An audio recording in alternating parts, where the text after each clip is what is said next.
जिन्न का इश्क। भूमिका। जोया एक खूबसूरत और समझदार लड़की थी। उसके पिता इमरान शेख बड़े बिजनेसमैन थे और उनकी पत्नी रुखसार भी संभ्रांत महिला थी। जोया एक अमीर और आधुनिक परिवार में पली बढ़ी थी, लेकिन उसे सादगी और सच्चे रिश्ते पसंद थे।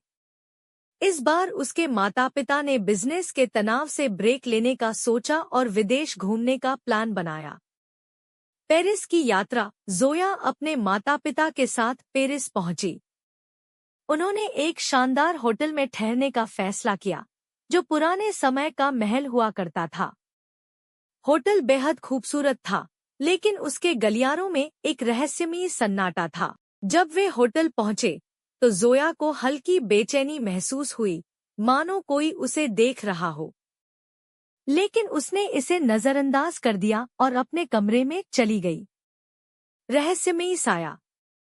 रात को जब जोया सोने गई, तो उसे अजीब-अजीब सपने आने लगे। उसने सपने में देखा कि एक लंबा, काले लिबास में लिपटा आदमी उसे घूर रहा है। उसकी लाल चमकती आंखें थीं और उसकी मौजूदगी से ठंडक सी महसूस हो रही थी। अचानक वह सपना एक डरावनी हकीकत में बदल गया। जोया को लगा कि कोई उसके करीब आकर धीमे से फुसफुसा रहा है। तुम मेरी हो, जोया। वह घबराकर उठ गई। कमरे में अंधेरा था, लेकिन उसे लगा कि खिड़की के पास कोई खड़ा है। उसने जल्दी से लाइट ऑन की, लेकिन वहां कोई नहीं था। अजहर, वह जिन्न जो आशिक था। जोया जिस होटल में ठहरी थी, वहां अजहर नाम का जिन्न रहता था। सदियों पहले यह महल एक राजकुमारी का था, जिससे अजहर बेइंतहा मोहब्बत करता था। लेकिन जब राजकुमारी की शादी किसी और से हुई, तो अजहर ने गुस्से में पूरे महल को तबाह कर दिया। उसके बाद वह यहीं कैद हो गया। अब जब जोया वहां आई, तो अजहर को पहली बार फिर से इश्क हुआ। जोया पर जिन्न का साया। अगले दिन जोया के माता-पिता होटल से बाहर घूमने चले गए और जोया ने अकेले कमरे में रहने का फैसला किया। लेकिन तभी अजीब घटनाएं होने लगी। जोया के कमरे की लाइट अपने आप बंद और चालू हो रही थी। शीशे पर किसी ने खरोच कर लिखा था, तुम सिर्फ मेरी हो। कमरे का दरवाजा खुद ब खुद खुलने लगा। जोया की सांसें तेज हो गई।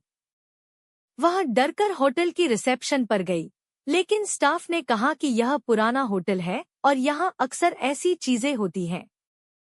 पर जोया को यकीन हो गया कि यह कोई मामूली चीज नहीं है, बल्कि किसी जिन्न की करतूत है। मदद की तलाश।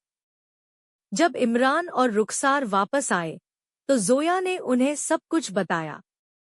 पहले तो उन्होंने इसे उसका वहम समझा, लेकिन फिर होटल के एक कर्मचारी ने बताया कि इस जगह पर पहले भी कई अजीब घटनाएं हुई हैं। इमरान ने तुरंत अपने एक दोस्त को कॉल किया, जो रूहानी इल्म जानता था। उसने होटल में आते ही कहा, यह जिन्न बहुत ताकतवर है। इसे रोकना आसान नहीं होगा। जिन्न का हमला। उस रात अजहर ने अपनी मौजूदगी का एहसास करवा दिया। होटल का पूरा बिजली सिस्टम फेल हो गया। खिड़कियां खुद ब खुद खुलने बंद होने लगी। कमरे की दीवारों पर अजीब-अजीब साये दिखने लगे। अचानक एक जोरदार धमाका हुआ और अजहर प्रकट हो गया। उसका शरीर धुएं से बना था, लेकिन उसकी लाल आंखें जल रही थीं। तुम सिर्फ मेरी हो, जोया। कोई मुझे तुम्हें पाने से रोक नहीं सकता। रूहानी लड़ाई। जोया की मां बेहोश हो गई। इमरान भी डर गए, लेकिन उनके दोस्त ने कुरान की आयतें पढ़नी शुरू कर दी। जैसे जैसे आयतें पढ़ी जा रही थी, अजहर चीखने लगा। उसकी ताकत कमजोर पड़ रही थी, लेकिन वह अभी भी हार मानने को तैयार नहीं था।